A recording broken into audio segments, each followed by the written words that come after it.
अस्सलाम वालेकुम, कैसे हैं आप? उम्मीद करती हूँ आप सब ठीक होंगे। तो आज का जो हमारा टॉपिक है वो है सी प्रोग्राम। प्रोग्रामिंग में हमने प्रोग्राम स्टार्ट करने हैं। ठीक है, इसमें सबसे पहले बेसिक प्रोग्राम हम देखेंगे to find area and circumference of circle. ठीक है, इसमें हमने एरिया और सर्कमफेरेंस ऑफ सर्कल फाइंड करना है।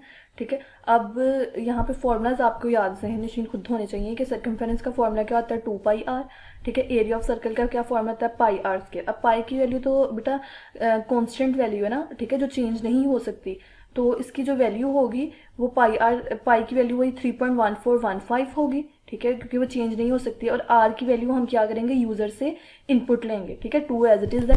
जब हमने एरिया ऑफ सर्कल फाइंड करना है 2 एज इट इज, पाई की वैल्यू जो 3.1415 जो कांस्टेंट वैल्यू है जो चेंज नहीं होती है, और आर वो लेंगे जो हम यूजर से इनपुट लेंगे स्कैनएफ के थ्रू। ठीक है, और जब हमने एरिया ऑफ सर्कल फाइंड करना है तब पाई वही वाली फैमिली, ठीक है, जो 3.1415 22/7 भी जिसे कहते हैं, ठीक है, वो वाली फैमिली हो जाएगी। और जो आर होगा वो क्या होगा बेटा, आर जो रेडियस है, ठीक है, वो जो हम यूजर से इनपुट लेंगे ना तो उसमें पुट करके हम ये करेंगे। अब यहाँ पे सर्कमफेरेंस का उन्होंने सर्कमफेरेंस का हमें फॉर्मूला बताया। Circumference of a circle 2πr। ठीक है, here pi is the Greek letter. ठीक है, ग्रीक लेटर है ये। और आर इज द रेडियस होता है जो डायमीटर का हाफ होता है। ठीक है, पाई की वैल्यू उन्होंने 3.14, ये पूरी एक्यूरेट अप्रोक्सीमेटली जो वैल्यूज बताएंगे ना कि 3.141559, ये वाली जो फैमिलीज है ये कांस्टेंट वैल्यू होती है। ठीक है, ये चेंज नहीं होती।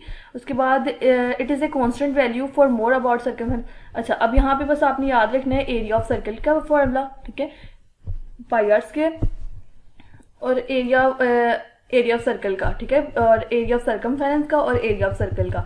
अब हमने फाइंड एरिया भी करना है और सर्कमफेरेंस का भी। सर्कमफेरेंस तो हमें पता है 2πr।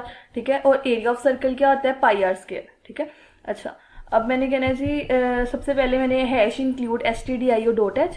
हैश इंक्लूड आपको पता है ये प्री प्रोसेसर डायरेक्टिव है। ठीक है, उसके बाद हमने ये एंगल ब्रैकेट्स लगानी है। एसटीडी कहते हैं स्टैंडर्ड इनपुट, स्टैंडर्ड आईओ कहते हैं इनपुट और आउटपुट को, और .h ये रिप्रेजेंट करता है ये हेडर फाइल है। ठीक है, जो इन कर्ली ब्रेसेस जो इन एंगल ब्रैकेट के अंदर लिखी जाती है वो हेडर फाइल होती है। फिर इंट कहते हैं ये डाटा टाइप को डिक्लेयर करने के लिए यूज होता है। ठीक नहीं, इंट मेन है ये, मतलब यहाँ से मेन फंक्शन हमारा स्टार्ट हो रहा होता है। ठीक है, यहाँ पे आप वर्ड मेन भी लिख सकते हैं, इंट मेन भी लिख सकते हैं। ठीक है, और उसके बाद यहाँ पे उन्होंने बताया हुआ है कि कमेंट बता दिया है।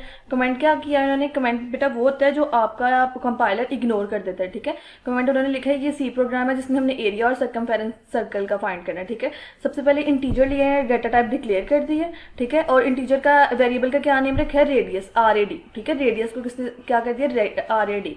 ठीक है, उसके बाद उन्होंने कहा है कि फ्लोट पाई की वैल्यू 3.14 उन्होंने दे दी है। एरिया और एरिया तो मतलब एरिया ऑफ सर्कल, और सर्कमफेरेंस को CI से रिप्रेजेंट कर दिया। सर्कमफेरेंस पूरा कंप्लीट नहीं लिखा उन्होंने, CI आप अपनी मर्जी से जो मर्जी अपने वेरिएबल का नाम दे सकते हैं। आप उससे रेलिवेंट अगर आप देंगे तो वो ज़्यादा बेहतर होता है। ठीक है, ये प्रोग्रामर उससे रेलिवेंट ही हमेशा वेरिएबल को नाम देते हैं जो प्रोग्राम हम कर रहे होते हैं।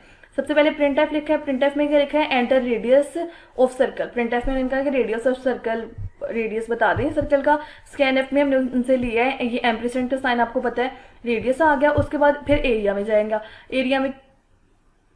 एरिया ऑफ सर्कल का क्या फॉर्मूला है, πr²। अब आप इसको इस तरह नहीं लिख सकते πr², यहाँ पे पहले पाई लिखना है, या इसको स्टेरिक से रिप्रेजेंट करते हैं। स्टेरिक के बाद आपने रेडियस, और उसके बाद फिर मल्टीप्लाई और फिर रेडियस, क्योंकि वो जो रेडियस वो गिवन करेगा स्कैनएफ आपको, वो आपने मल्टीप्लाई करवाना है। उसके बाद प्रिंट एफ में आपने लिख देना जी एरिया ऑफ सर्कल किसमें स्टोर होगा, इस एरिया में। इसका जो भी आंसर आएगा वो इसमें स्टोर होगा, वो यहाँ पे प्रिंट करवा देगा। ठीक है, फिर सर्कमफेरेंस का फॉर्मूला क्या होता है, 2πr। ठीक है, 2 multiply by pi multiply by R, radius को आर कहा गया। ठीक है, उसके बाद यहाँ पे जो सर्कमफेरेंस का आंसर आएगा वो यहाँ पे स्टोर हो जाएगा, और रिटर्न आपने 0 कर देना है, और इस तरह आपका प्रोग्राम खत्म हो जाएगा। और जो इसकी आउटपुट आई है वो मैं आपको दिखा देती हूँ।